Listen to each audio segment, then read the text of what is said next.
अगर किसी को कम करना है, जैसे हम लोग साधना के समय पे कम करते थे, तो एक ही तरीका होता है कम करने का, आहार।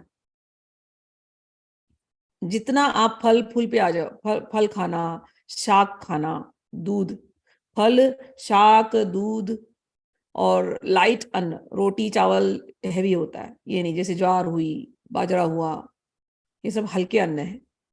सामा हुआ, जो उपवास के जो खाने होते हैं हल्के वाले, तेल वाले तले हुए नहीं, तेल वेल नहीं। तो यदि कोई एकदम हल्का खाना खाएगा, और रात्रि को तो भोजन ही नहीं, समझो कि बहुत ही कम, दूध लो, दैट्स इट, शक्कर लेकर के या जैसे भी हल्दी वल्दी, इतना ही।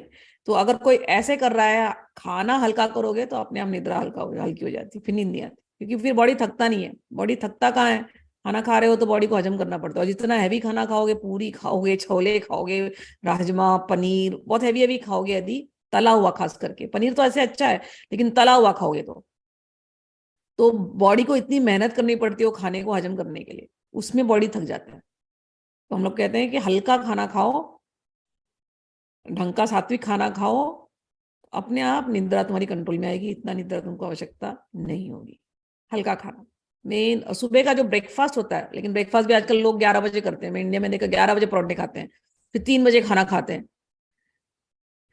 ऐसे अगर किसी का सिस्टम है तो बड़ा मुश्किल है नींद कंट्रोल करना, नहीं होगा।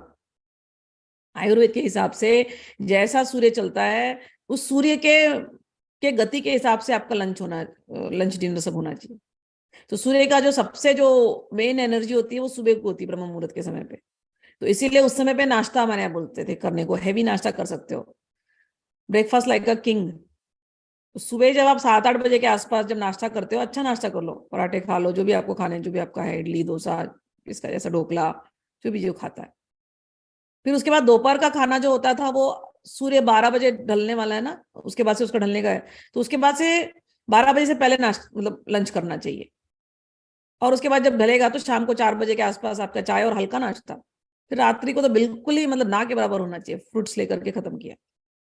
ऐसे गति होती थी, क्योंकि जैसा सूर्य उदय होता है ना, वैसे ही आपकी जठराग्नि उदय होती है। जो आपके अंदर की जठराग्नि और सूर्य, ये दोनों कनेक्टेड है। तो सुबह का जो समय होता है उसमें जठराग्नि बहुत ज्यादा हैवी होती है, और फिर 12 बजे के बाद से जठराग्नि कम होने लगती है, और रात के समय जठराग्नि कम होकर के आप सोने के समय है तो जठराग्नि सोई रहती है। और हम लोग क्या करते हैं, बिल्कुल उसको फॉलो नहीं करते हैं, एकदम उल्टा पुल्टा चलते हैं अपने हिसाब से। तो फिर वो पूरा बैलेंस बिगड़ जाता है।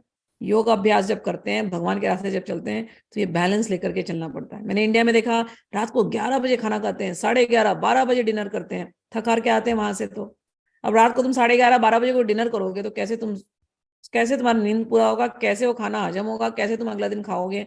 ओवरऑल ही सिस्टम पूरा गड़बड़ हो चुका। तो हमको वहां पर एक योगी को तो भैया एक जीवन अलग जीना पड़ेगा, चाहे वो घर में हो चाहे कहीं भी हो। योग के रास्ते चले गए, दुनिया खाना खाए खाए, हम तो नहीं खाएंगे 7:30 के बाद, खत्म। हमको क्या केवल फूड सिखाना है, हम सुबह कर लेंगे नाश्ता भले। योगी को तो अपना अलग रास्ता निकालना पड़ता है। अगर निद्रा कम ही करनी है किसी को, तो भोजन के ऊपर बहुत ध्यान दो, अपने आप निद्रा कम हो जाएगी।